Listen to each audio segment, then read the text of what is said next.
The following program is for informational and educational purposes only. It is not to be considered legal advice.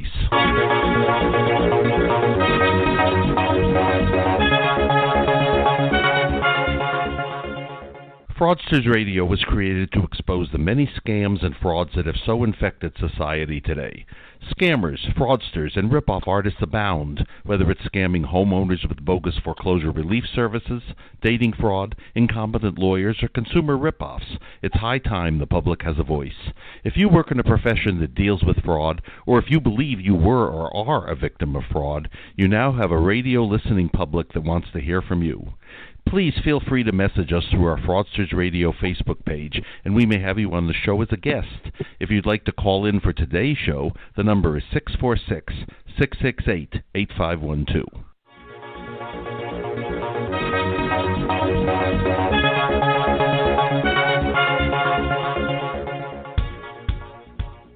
And welcome to Fraudsters Radio. I am Lori Z., nationally syndicated radio host and consumer advocate, along with my co-host, Storm Bradford, the owner of Mortgage Fraud Examiners. And Storm, the purpose of the show is to expose scammers and scams. And before we have our guest on in about 15 minutes, I know you had some new information from last week's show on foreclosure scammers that you wanted to talk about. Yeah, last week we named a couple of fraudsters, Paris Dubé of Paris Outsource Paralegal Services, and Ronald O'Donnell of, what is his? His is Foreclosure Ammunition. Both of them are convicted thieves. Paris Dubé was caught stealing utilities, and Ronald O'Donnell was charged with, he worked at a bank and was caught stealing money from a client of the bank. So these two individuals, they're out there, they're scamming, they're actually stealing from homeowners now, because the nonsense that they provide to these homeowners is just that. It's just ridiculous arguments that every court in the country has said are just totally lack merit and have no substance behind them whatsoever. So, any listeners want to make sure that if they're approached by them or hear about them or someone refers them to them, grab your wallet and run. Now, Storm, I know on your foreclosures page where you talk about things that really do work, you've talked about some of these other Facebook groups that post things that are ridiculous. How many groups do you think there are? And can you maybe describe some of what it is that they're doing and why it's not working? Well, there's a lot of these so-called Facebook groups that are there allegedly to help homeowners. And I know you're familiar with them as well, that basically all they are is a bunch of scammers, and they're like cults. They follow these scammers. We call the followers useful idiots. It's actually a political term for people that basically just follow without checking into anything whatsoever, and then they parrot what the scammer's telling them. And if they're not useful idiots or scammers, they're complainers that are there in the groups, and all they do is complain. And I think you had a comment one time. I thought it was the best. Why don't you tell our listeners what your comment was? You know what? I don't remember, so you're going to have to remind me. About mass suicide? Oh, well, yeah. You mean like the drinking the Kool-Aid analogy? Everybody's, what are all these people doing that they're going in the wrong direction? Right. They're all going in the wrong direction, and that's the thing with crowds. When you have a crowd of people and one person starts it, it keeps rolling, and they tell all their friends and all their friends. So in foreclosure world, I think that happens a lot because so many people still have, foreclosure status, and they want to latch on to an idea where it's usually something ridiculous. And Storm, if you remember, we've known each other 9 years. I used to call you way back when and say, what about this thing or what about that thing? Because a lot of them, they look like they were maybe something good. And as time went on and I researched a lot of the stuff and did my due diligence, I came to the conclusion that you're the only one who's right and everybody else is wrong. So it comes down to, if I'm in a group of people, I think this is my analogy. If I'm in a group of people, of 100 people, and 99% are walking the other way, and everything I've done in research says I should be walking in the opposite direction, I'm going to be all by myself walking in the opposite direction. Exactly. And what it is, it's a prime example of group think that. And this is why it's like a cult. It's like, again, like your analogy of Jonestown. They all drink the Kool-Aid, they commit mass suicide, not knowing what the truth is. For example, this Ronald O'Donnell, he ran for a political seat I believe it was in the Senate in California, and got like about 150,000 votes. He lost to a Republican. But I'm looking at it and I'm thinking, this guy is a criminal ripping off homeowners and got 150,000 votes. And do you know why? Because it was through a tip at Fraudsters Radio that somebody turned him into us to give us his background, that this is really what this guy was. I mean, we knew him. We knew that he was a scammer. We knew that he was scamming homeowners. But we had no idea that he was, a convicted felon for, stealing money from a bank customer. So it's really scary when here's a guy, he did lose to the Republican candidate, but he still garnered almost 150,000 votes, which is really scary that we have these types of people that are our leaders. Yeah, but you know what? It's not that uncommon. There was somebody in, I think, the next county over from me was doing something illegal also, similar to that. And, it's just come out. And I think it all comes down to, it's sort of a narcissist personality, a greedy personality. I know you say some people actually do think they're helping. You know that I know somebody who thinks he's actually helping people with the way that he's doing it, and I've told him to stop because you could go to federal prison.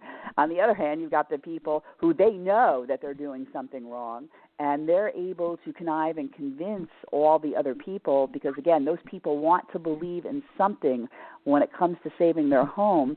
But in the end, as you said, a lot of the court arguments are totally useless. And as you've named some attorneys where, we both know them down here, where they're in trouble with the law for what they're doing.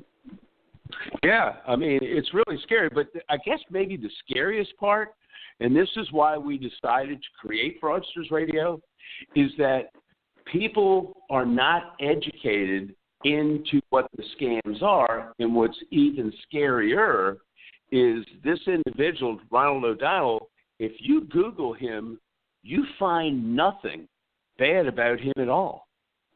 And here's a guy, again, that ran for public office that nobody knew he was a convicted felon because you couldn't find it on the Internet anywhere. So, thanks to one of our listeners who tipped us off to let us know about this guy, that, he won't get elected as dog catcher now. But, I mean, this is the kind of, information is not readily available to the public for people to look at. And, again, the only reason why we knew he was a scammer, was based on these ridiculous arguments that he was making and telling people that he's an expert witness. He's never been an expert witness in any case whatsoever. He writes affidavits and declarations for these people's homes for $1,000 that they're just utter nonsense. And poor homeowners every day. There's been over 10 million foreclosures. The Federal Deposit Insurance Corporation analyzed a couple hundred or so mortgage transactions and found that 83% of the mortgages were bad and 76% of the appraisals. So if you took those statistics alone just from the FDIC, what's the chances are there was something wrong with your mortgage transaction where you would have kept your home? The problem of it is we're the only firm in the country that does what we do, and 10 million, even if the 10 million people came to us, we couldn't have handled it all. But for the ones that do, they're always successful because you have these problems with these mortgage transactions. The problem for the homeowners is that you have these scammers and stall attorneys that are throwing mud in clear water, and the poor homeowner doesn't know what the hell to believe. Well, they don't, and it's interesting in watching. You have the Stop Foreclosure with Strategies That Actually Work Facebook page, and over the last few months, it's really started building up with a lot of members. So people are coming over, and I know that you ask specific questions, and one of them was, are you going to be a complainer? And I thought that was pretty interesting because you're right. People complain, and in general, when somebody has something wrong, they complain. But how many people actually do something about it? And I think that's a large part of the issue. And when it comes to not knowing, that someone is a convicted felon, okay, I'm a little crazy because of what I do as a consumer advocate. But you know what? I actually go to the court records if I know where the person lives, and I try to look through the court records to see is there anything on this person, because I just don't trust anybody due to things that have happened to me in the past. I think there are certain ways, but you're right. Someone like Ronald O'Donnell, maybe is that his real name? Maybe it's not even his real name. Nowadays, you can't trust anybody. Well, it's his own name because we saw the arrest reports, and we saw how he was fired from the bank, and how he had a real estate license, and they dumped him from his license and everything else. So, at least that's the name he's using, and that's what he goes by. But something interesting as well, we had another tip regarding one of the lawyers that recently was disbarred. I don't know if he was totally disbarred. He's been suspended for a couple of years, but the lawyer basically took over his foreclosure cases and said there was all kinds of criminal activity. Not criminal activity against homeowners, criminal activity by the lawyer that had been disbarred.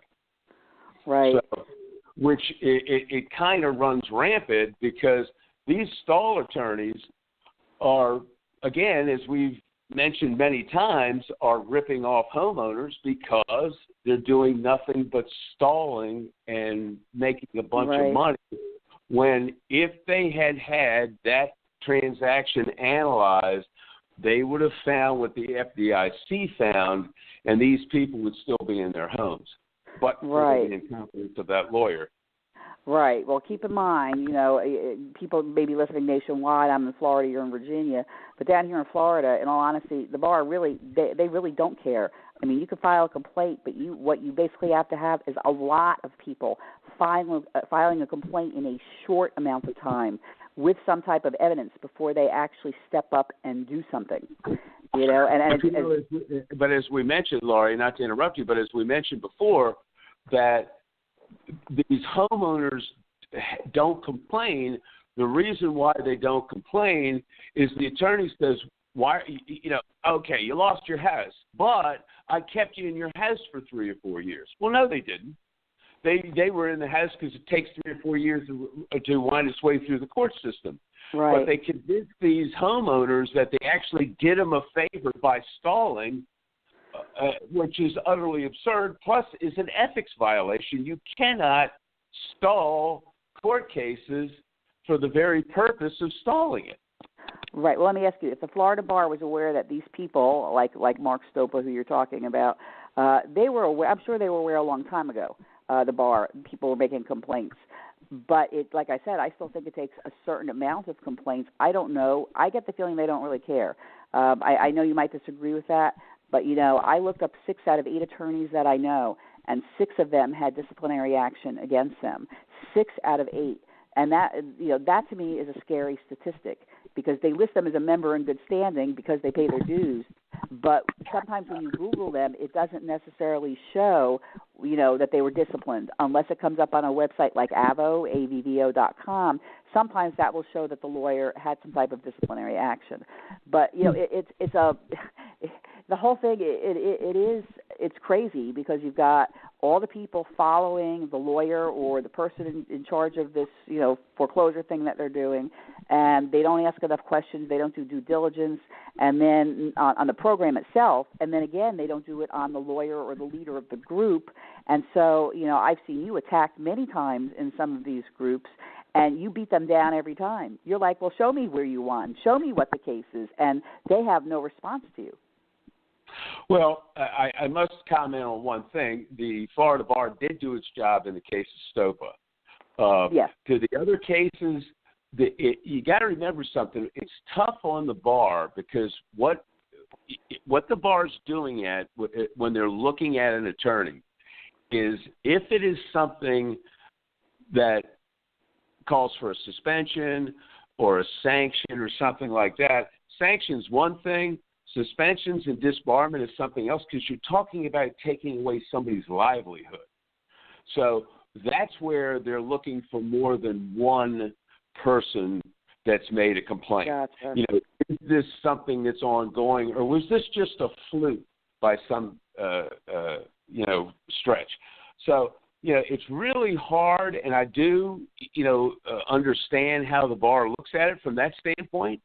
So yes, this is why homeowners, what they have to do is they have to complain, because outside of a couple lawyers, honest lawyers, that tell these homeowners that all they're going to do is stall, but they're not totally honest anyway because they tell them verbally they're going to stall, but in their retainer agreements they're telling them that they're not going to stall because they don't want to get in trouble with the bar or for an ethics violation or get in trouble with the judges. So in one sense, they're all dishonest when it comes to that. But it's a really sad state of affairs that these poor homeowners don't know, and as you and I both know, homeowners are scared. They're under stress. They don't have the types of access that we have, that we can look at things that the typical person on the street can't look at, like court cases and things like that. So when they're sold a bill of goods, they're sold a bill of goods. But like I tell every homeowner, look, what you need to do is you need to check and see, you have to look at court cases. One of the easiest way to do it, it's free, it's what's known as Google Scholar. You can look up cases on Google Scholar for free. Okay. The downside of Google Scholar is you don't get to see the lower court decisions. Usually these are more of the upper court decisions. But like for an example, we had that one a guest that came on that time that's suing certified forensic loan auditors. He went to Google. I sent him to Google. He went to Google. He looked up on Google. He put in certified forensic loan auditors under all of the states, and every single one of those homeowners had lost their home. And there's 20-some-odd ones. And that's just the appellate court cases. So there's literally hundreds of court cases below that. Well, we are going to have to go to a commercial break. I think you've given some good advice to people. When we come back, we'll have Cedric Harris. We're going to talk about computer scams today, which I think will be pretty interesting. If you want to call in and ask a question, the number is 646-668-8512. So stay on, and we'll be right back.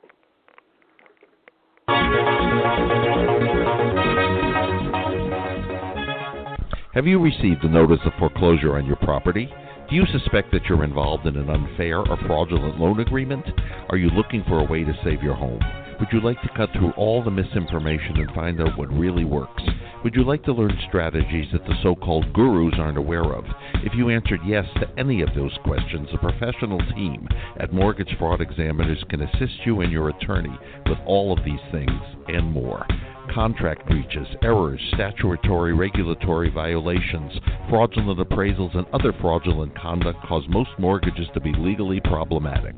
In fact, the Federal Deposit Insurance Corporation found that nearly 2,000 financial institutions they assessed received citations for significant compliance violations. They also examined appraisals and found out that of the 259 appraisals reviewed for accuracy, only 7 fully complied with professional standards. Call us at 844-920-7200. That's 844-920-7200. Mortgage Fraud Examiners, 844-920-7200. And we're back on Fraudsters Radio. Storm, are you with me? I'm with you. All right. And do we have Cedric Harris on the line? Well, hello. Hi, Cedric. How are you? I'm doing great. How are you doing? I'm doing good. Meet my co-host, Storm Bradford. How are you, Cedric? I'm well. Nice to meet you. I understand you're going to educate us on all of the different types of computer scams that are out and about. Well, at least the ones that we know of at this point. Well, that's good because Storm and I we're computer illiterates. We know how to just do what we know how to do, but anything that comes down to like operating systems and viruses and sure. For me, how to put big files together. And I know you talked about something called Linux, which I've heard about. But Yeah. let's start with you. Tell us a little bit about yourself, and then we can kind of jump into the scams. Well, I'm 33 years old, and I got into computers when I was probably about 3 years old. I think I got the first computer, so I've seen the way viruses and spyware have evolved over the years, and just from a personal standpoint of having to remove viruses and then having other people, once they find out that you can remove viruses and they bring their computer to you and they want you to do it, it's changed a lot over the years. And I guess we can get into that about how viruses used to be meant to cripple your computer, and now a lot of times you don't even realize you have one, and it's just siphoning all your information away. Okay, well, that's pretty scary. Now, I don't know if you know the answer to this one, but I read some article. It said, you know how when people use Facebook Messenger and it'll send you a message. It's like a game of telephone, and it'll say, Sure. Press on this button to forward. I've heard that viruses can actually transport to phones that way too. Is that true? Do you know? I wouldn't be surprised. That's not something I'm exactly sure of. I'd have to read up on that particular story, but it wouldn't surprise me at all. The best advice is just don't click on it. I mean, most of the times that I hear something, my dad will get a phone call or he'll get a message, and if you're wondering about it, then just don't. That's the thing that puzzles me most of the time. I think a lot of people click on things or select things or respond to phone calls, and just don't do it. You're not obligated to do anything. Yeah. Cedric, I got a question. I got a question for you, and I'm sure the vast majority of listeners would like to have the answer to it. How do you know if you have one of these viruses? I mean, there's nothing that pops up on my screen and says, "Hey, you're screwed. You have a virus." How do we know if we have a virus or not? Well, a lot of times there is something that'll be telling. Most of the times that I've seen, you will get something will be different. Either the computer will slow down, you'll start getting messages that don't look right, or you'll get messages that appear to be official, but you're not sure why you're getting them. In a lot of cases, there'll be something that tells. Either your browser will direct to a different link, or you'll get various, alert messages that you have a virus. Things like that are, encouraging you to download software to get rid of a virus. In the cases where you don't know, the only thing you really can do is be proactive and run a scan, run either a malware scanner or a virus scanner from time to time. Of course, that's not foolproof either, because sometimes that won't detect what you may have. But I think that's the best route to go for, is look for anything out of the ordinary with your computer. If it starts doing something that it didn't do last week, then it might be time to run a scan. What's the best computer to own to keep from getting viruses? Or I've heard that Apple products are the best because they don't get viruses, but then I had a Mac a few years ago that got a virus. Right. Well, it's a numbers game. I think the reason why people with an Apple computer, people running a Linux operating system, the reason why they're safer is just because of numbers. There's more, obviously more people using Microsoft-based PCs, and so that's what all the scammers are targeting, because it's a bigger pool to scam from than maybe, I think it's still like maybe 3% of consumers that are using a Linux computer, and I'm not sure, but I'm sure the Apple share isn't much more than that. So I think you definitely would be better off on an Apple, but nothing's foolproof.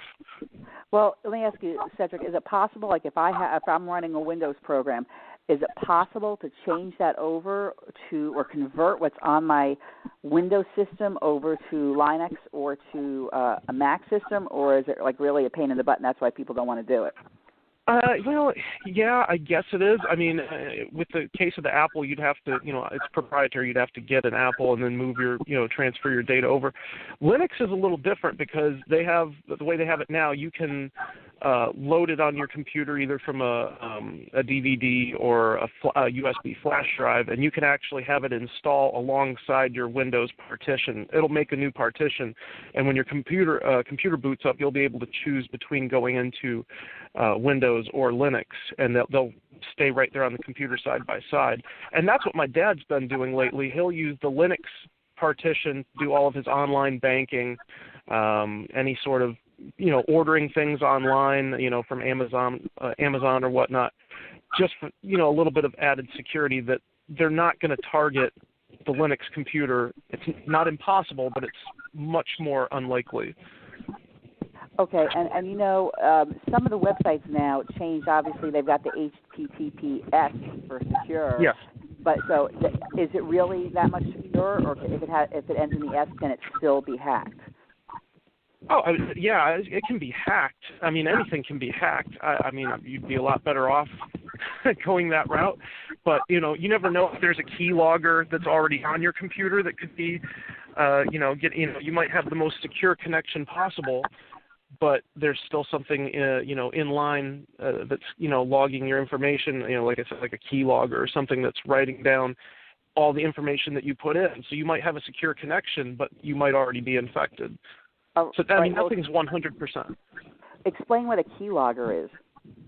Well, there's software or malware that will just run in the background, and you would likely not notice it, although it should necessarily make your computer slow down.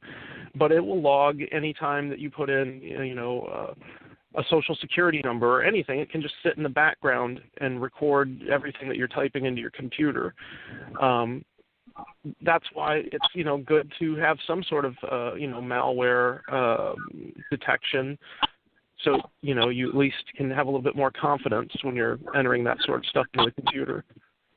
Well, let me ask you, Cedric. I asked one of the geeks at Best Buy one time about different types of malware protectors or defenders and that kind of stuff. And I told him that I put one on my computer. And he goes, oh. He says that one, he says, is malware itself. So sure. I guess you got to be careful what to use and what to put on your computer, thinking that you're defending against these types of things. Sure. Do you have like a list of what not to get? I don't have a list of what not to get. I mean, I always used, and things change constantly. So as of this moment, I'm not sure what the best is. I've used Malwarebytes and had success with it. I've used, back in the day, we used to use Adware. It was good for detecting malware. There's lots of stuff out there. I mean, if it's official, if it's like, for something, on your phone that you get through the App Store, then it's good. If it comes through the Play Store, that it's good. And like I said, I've used Malwarebytes. There used to be a program that I loved called Combo Fix. I'm not sure if it's still available, but the main thing with a lot of these, pieces of malware and these viruses is that they will run in the background on your computer, and a lot of times they won't be detected while they're running, and you can't get rid of them while they're running. Most often you'll be able to detect them while they're running, but you can't get rid of them while they're running. So the only way to get rid of them is to boot into another operating system and then remove them from your Windows partition. Well, I have another quick question. A virus is kind of a generic term. Is malware and a virus the same thing? I feel like the definitions kind of merged. Viruses, initially, when I was a kid, were meant to basically destroy your computer, or, wipe out your hard drive. But, there's not really a lot of profit in destroying people's computers, and there's a lot more profit in, now that everybody's doing online banking and Amazon and all this stuff. To me, malware, viruses don't really exist, in the modern era the way that they once did. Because nobody's just trying to destroy your computer anymore, because what's the point?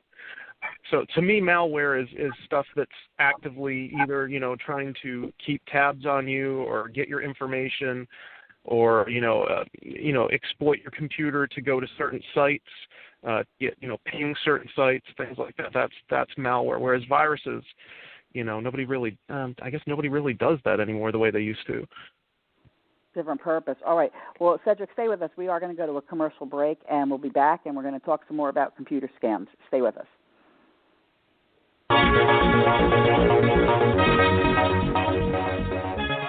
There is a very high likelihood your mortgage contains an extensive error.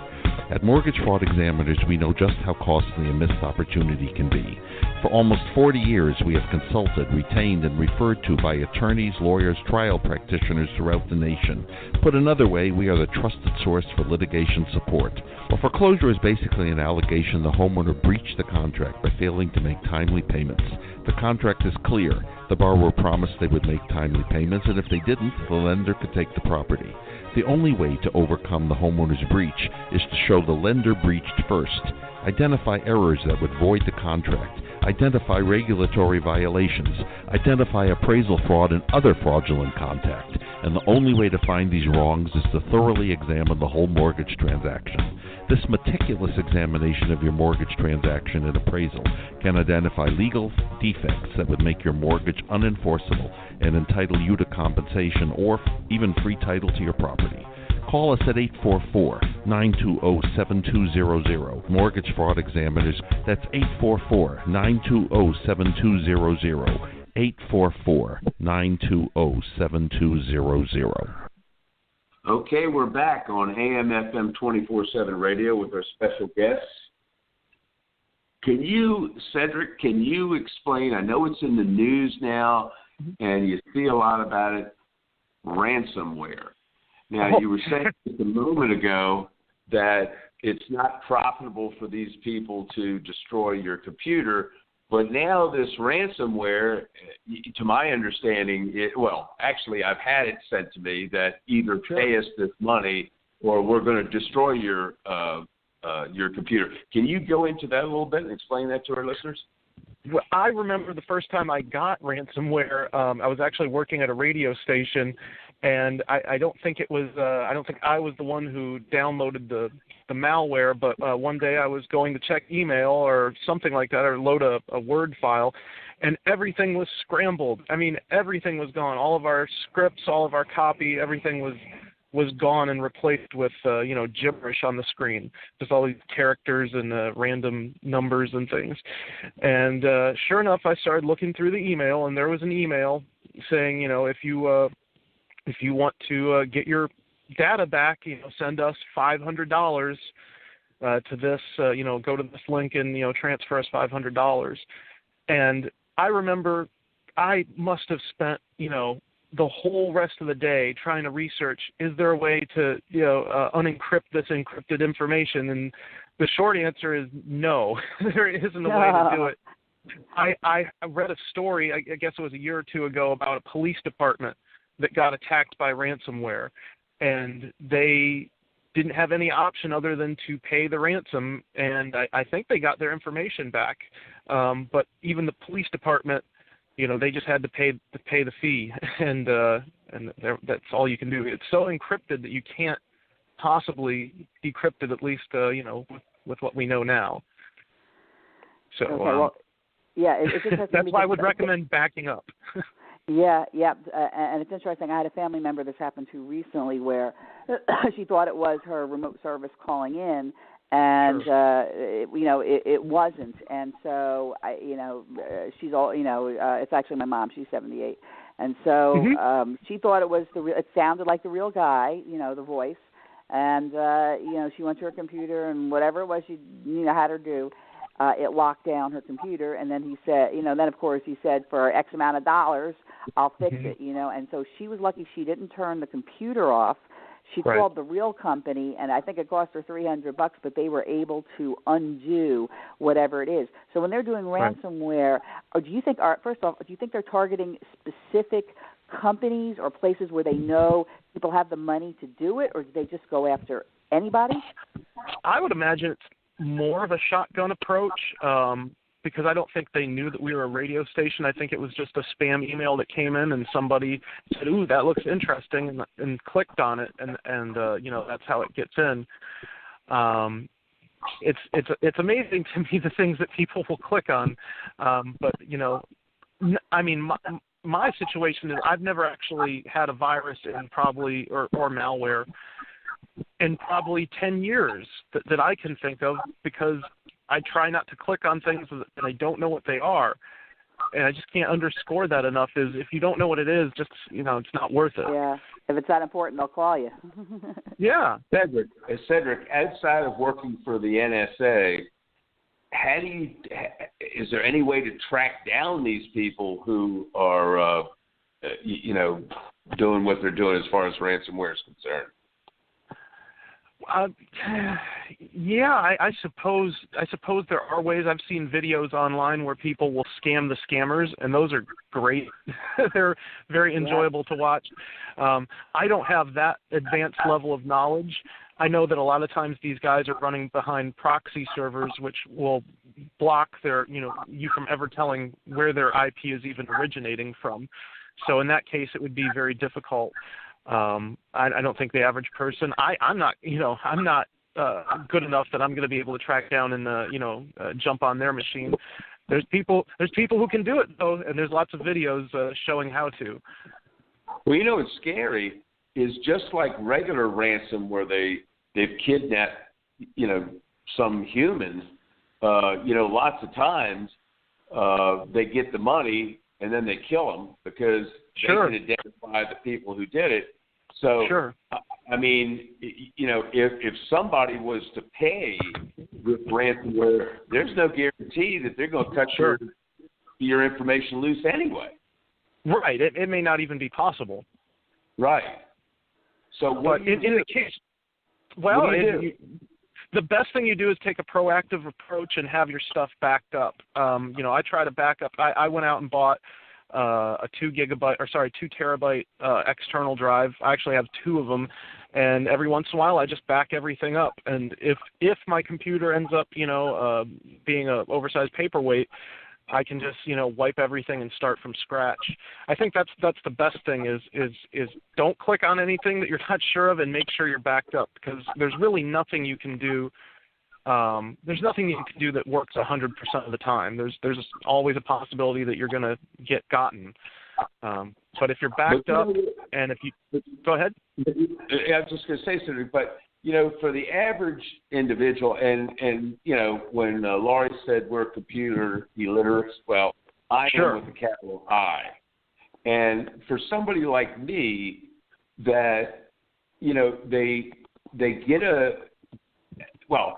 I don't know what's foreign, which you can't look at, which you could look at, because I probably get, with my 3 companies and the radio show, I must get 300, 400, 500 emails a day. Mm-hmm.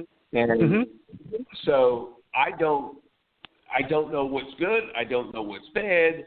So is there a way that the normal man on the street can check to see whether or not what he's opening is something that could harm them before he opens it? Is there any type of software or anything that would alert somebody? Yeah, there are products that will look at the link. I'm sure Norton probably has one. I imagine I'm trying to think of some of the other big names in that department, but Norton, AVG McAfee probably has. Sure, McAfee have ones that will examine the link. They'll look at any link that's in an email and tell you right away if it's suspect or not. I know there's also apps like that for portable devices, cell phones. But that would be my best thing. If you need that, that's a great thing. If the web address looks funny, when I get emails and I see a web address and that doesn't really, something doesn't look right there. But there's software that will do the same thing. And the key is I just don't open attachments unless I know who they're coming from, or I can see that it came from an address that I'm familiar with. Don't open the attachments. And, that's the thing is I know Outlook, I'm not sure if it's still a problem, but Outlook sometimes will automatically open attachments, which can be a problem if you get an email. And as soon as it, goes to your inbox, an attachment gets loaded, that could be a problem because that could load a virus or malware without you. They changed because I have Outlook and I think they've changed that. So, but I do know on my computer sometimes, like if before I got to click on it, it'll come up with like a little warning message, just like it does on some websites when you go to them, and it'll say this website is dangerous. It'll come up with a message, don't click on it. But I will tell you, at one time I got an email from somebody that I knew. It was a professional relationship, and it looked entirely legitimate. But for whatever reason, in my brain, it just didn't seem right. And I actually called the person up, and they said, no, I didn't send it. I got hacked. And so I just guess gut instinct at that point kind of saved me from doing that. So, I mean, really, it's difficult. But my rule is kind of like yours. If I don't know what it is, I delete it. And if it's someone I know, I just pick up the phone and call them and make sure they didn't send that to me. Because they can do this kind of stuff now, like through Facebook and through LinkedIn, can be hacked. All those things can be hacked. Now, a recent thing I've been hearing about, especially with all the identity theft and, all these companies getting hit, hacked so that all the information is all over the place. Can you kind of explain a little bit about what exactly is the dark web and how does it work? Because we've never seen it. Dark web. Well, goodness, the dark web is basically it's just like the normal web. It's just not listed in search engines. So it's the same infrastructure. It's just not something that you're going to find in a search engine, and sometimes it requires a special browser in order to get it. And you can find all kinds of, unpleasant things on the dark web. I know it's a big thing for illegal software, child pornography, obviously people's information being shared, that are used by scammers. And there's a lot of that information that's been out since obviously the Yahoo had, their entire archives, plundered. I know it's interesting on that subject is sort of going back to what you were talking about before is you'll get emails because all these contacts and all these records from Yahoo and other companies, they know who your friends are. So you'll literally get an email from a friend that looks like it's from a friend, but it's just because they know who your friends are. They know who your contacts are, and they can create an email or a message that spoofs that user. So it looks like you're getting an email from your, friend Sally, but it's actually, just they spoof that email address. So, Cedric, let me ask you, is it the actual attachment where the virus comes from, using the generic term? Is it the attachment where it comes from, or is it just the, going to a certain web page or opening a specific email, or does it only come from the attachment? Either an attachment or a link. You basically have to either click on a link that takes you somewhere that will begin infecting your computer, or if there's an attachment that you load, you can do the same thing. Outside of that, I mean, you shouldn't have any problems. I mean, if you don't go to websites that will infect your computer and you don't open links that can infect your computer, if you're running behind a firewall, for example, which blocks incoming and outgoing traffic that you don't want, you should be able to leave your computer online indefinitely and never be compromised as long as you follow those rules. Which brings me to another question. I have heard some people say you never turn off your computer. I've had other people say shut down your computer every day. What's your advice? Well, back in the day, I think it was more about, there's moving parts like the hard drive and, the fans, and people thought that it made more sense to leave it on so that those, the motors and things would keep running, and I guess they would last longer. Now I don't really see the point in if you turn your computer off, I don't see why there's a reason not to, and it definitely would provide some level of protection, because if your computer's not online, then they can't be, pinging your computer. They can't be, it's a less of an opportunity for people to access your machine if it's not protected, if it's not, if you do have some malware already, or if you're not behind a firewall, it gives just an extra opportunity for someone to ping in. But I've heard conflicting stories that turning the computer off and on is not good for it either. Is there any truth to that? I don't think so anymore. I personally don't. I don't keep the computer on all night anymore. I haven't done that in a while. I don't think it's bad for the hardware anymore, especially as we're going towards, solid-state drives, that don't have moving parts. I don't really see a reason to leave it up unless you just want to have your computer up, so you can access it quickly. If your computer's properly protected, I don't see a reason to turn it off, but me personally, when I'm not using it, I do turn it off. Yep, and let's do this, guys. Let's go to one last commercial break, and we'll come back with more on computer scams. Consumers, do you have bad credit? Can't purchase a house or car? Paying too much in interest on your credit cards and loans? Scammed by credit repair companies? There is hope. You can get back on track and do it the right way. Call Credit Education Consultants today at 813-500-6064. That's 813-500-6064. Or go to crediteducationconsultants.com now and get the help you need. Don't delay. Call today. Mortgage reps and realtor inquiries are also welcomed.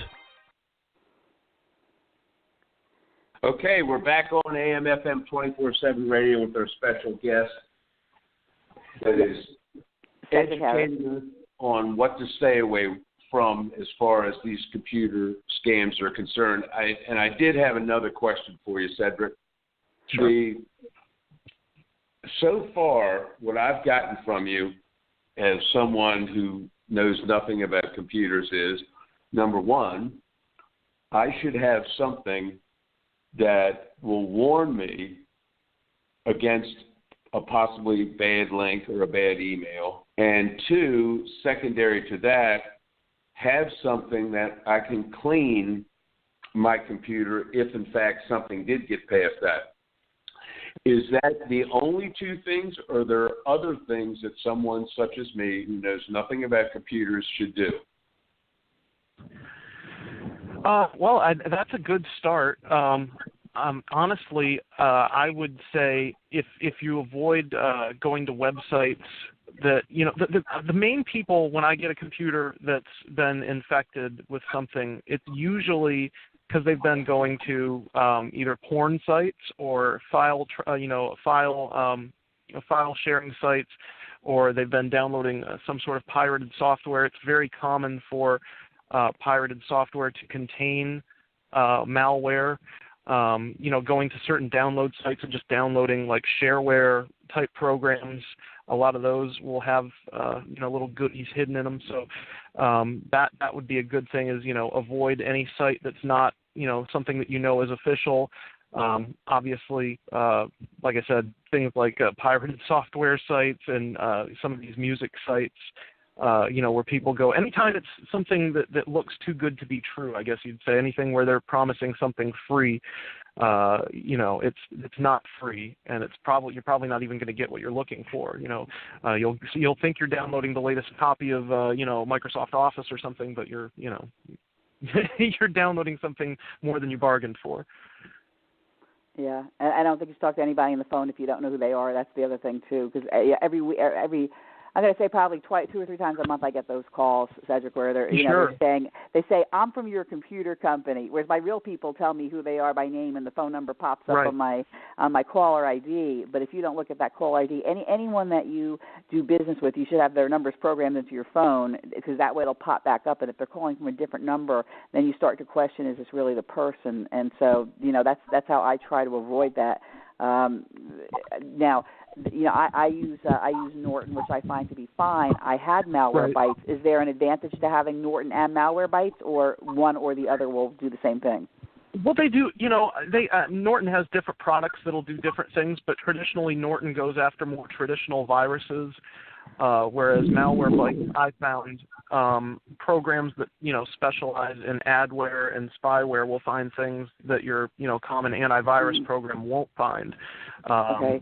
And I if I'm convinced that there's something on the computer that I can't find, like let's say I run some malware scanners or some virus scanners and they don't find anything, I'll try a few different products. I'll go download, a few different free versions of, malware products. And of course, I should say you have to be careful with that because there are bogus anti-malware products. But you can Google it and find ones that have, you can follow the reviews. And if people say this is a good product, because some will pick up on things that others won't. Some are more sensitive than others, and some have been, their logs have been updated more frequently, so they're perhaps better at detecting newer pieces of malware that the older software won't. And if it's bad enough, then you may just want to wipe the whole computer and start from scratch with a fresh install of your operating system if it's bad enough, if you're convinced that there's something in there that you're not seeing or you're not getting. Cedric, can you explain exactly what your company does and maybe what companies do in general that would help people like us that, are, dummies, if you would, as far as these computers are concerned, exactly what you do and what we would expect, like if we called you up and we suspect that maybe we've got a problem with our computer, what we could expect you would provide for us. You mean as far as in removing the viruses or the malware? Yeah. Let's say I call up and I say, hey, Cedric, I don't know what's going on with my computer. It's slowed down. I don't know what's up. What would you come in and do? Well, I mean, the first thing was... Or do you make house calls? Yeah, well, you can do it remotely. In my case, a lot of times people will bring their machine to me and I'll look at it. And the first thing that I do is you don't even want to necessarily start the operating system if they're already telling you, hey, look, there's something on there, because starting it up and running it in the native operating system it'll run the malware, and you could continue to have it, either damaging information on the computer, or if it's connected to the internet, it could continue to share information from the computer. So there's lots of programs available, consumer programs available that you can load, and they will load another operating system aside from your native operating system, Windows or what have you. And then you can have, from that operating system, you can scan the PC and remove anything without starting the computer, which, one, is sometimes the only way that you can remove a piece of malware, and two, it won't enable the virus to do any more damage as far as corrupting files or things like that. So that's what I would do, or what I would tell someone else to do if they were trying to get rid of a piece of malware, is don't run the computer if you can avoid it. If you can get a piece of software, there's available in stores. You can buy software that'll do it, or you can download software from another computer and load that. And that would be the way that I would do it. And most of the programs now will detect malware and remove it for you. So let me jump in here. So if you know that your PC is infected, do you let it run, or are you better off turning it off? I would turn it off until you can get it to somebody who can work on it, or until you can get the software to do it yourself. Okay. Well, I take it the advantage for hiring somebody like you is what you just did a few moments ago. Yeah, maybe I've got Malwarebytes, maybe I've got Norton, but that's all I've got. So, but if I come to you, like you said before, you'll run several different things, right? Because maybe these other ones don't have it. And so the advantage with you is, by calling you, is that, Malwarebytes may get rid of it. Maybe your Norton or McAfee may get rid of it. Right. But I'm going to come in and I'm going to have several of these that I'm going to run, which is going to make it much more sure. It's going to be, you got much more of a chance that I'm going to find something if you're just doing it yourself. Because it's almost like self-medicating. It's like operating on yourself. Sure. Yeah, and sometimes there's things that have to be removed manually. I've seen lots of viruses and pieces of malware where you can find that it's there, the program will detect it, but it won't be able to remove it. And then sometimes, even if it's something that I'm not familiar with, I'll have to go and start researching, okay, what do we do to remove this? And it can be very difficult. I had a master boot record virus many, many years ago, and basically it just destroys the master boot on your hard drive, and it can be very difficult to get rid of, and the only way to do it is manually and through a lot of trial and error. Do people do this for entertainment value? I mean, I don't understand why people even do this, other than if they're trying to do it for money. They do it for fun. Yeah, I'm sure. There's a lot of kids that know way more than I do, and they do it just as a challenge. Huh. Okay. Well, I'll tell you, Cedric, why don't you do this? Why don't you tell us, give us all your coordinates, give us all your information, so our listeners, if they need somebody, they know who to call. Give us your full name, address, serial number, whether it's captain or sergeant, whatever you are. We need the full description here. So if someone has a problem, they can give you a buzz. Well, my name is Cedric Harris. You can email me. That'd be a good way to get in contact with me. It's me@CedricHarris.com, which is spelled CEDRICHARRIS.com. If they have any questions, I'd be more than happy to help them with that. Or if they have a question they want to call me, I can give out my telephone number if you're okay with that. Yep. Yeah, sure. Sure. It's 727-333-0184. And even if they just have a question, they can call, and I'd be more than glad to give them my opinion. How much do we owe you? We've asked a bunch of questions. Nothing. My services are free. I'm not much of a money man. Okay. Well, I got one last question for you. Sure. What is adware? Well, adware is a term that developed out of when I guess it was maybe in the 90s late 90s when adware was like, you had a virus, but it wasn't really a virus in the traditional terms of, okay, it's crashing your computer, or, just all of a sudden there's pop-ups. And all of a sudden I can't get rid of this, banner on my internet browser. And that's when they just started calling it adware, because it's software that spams your computer with ads. And, a lot of people will think it's normal. They'll, to this day, I'll go to somebody's house and look at their browser, and they have all these toolbars, and they have all these drop-down, ads. And I say, hey, that's it's not supposed to be like that. And they're like, oh, no, this is normal. I want it like that. Or they'll even download the toolbar and not know that it's adware. Meanwhile, it's popping up all kinds of ads all over their screen. It's crazy. It's crazy what happens. Yeah, I don't know. I don't do toolbars. If I don't know the software, I don't load it. And it's that's the best prevention is just trying to keep a bare bones. Don't load a bunch of stuff that you're not sure of, because its odds are not in your favor. And there's always something new coming out, like you'll hear on the news or or on Facebook, some new thing, and you wonder, well, how far ahead do the Malwarebytes and the Nortons and the McAfees stay? Sure. So I think it's I don't know. It seems to me like it's a difficult situation, so you really have to watch what's going on with your computer, because if I see anything suspicious, I call for help. I don't try to do it myself, because I know I could totally screw it up at that point. We're gonna close out the show, but Storm, any last questions? Well, I just want to say that, Cedric, I'm still a dummy, but I have learned a lot today, and I know who to call. Okay, well, I appreciate it.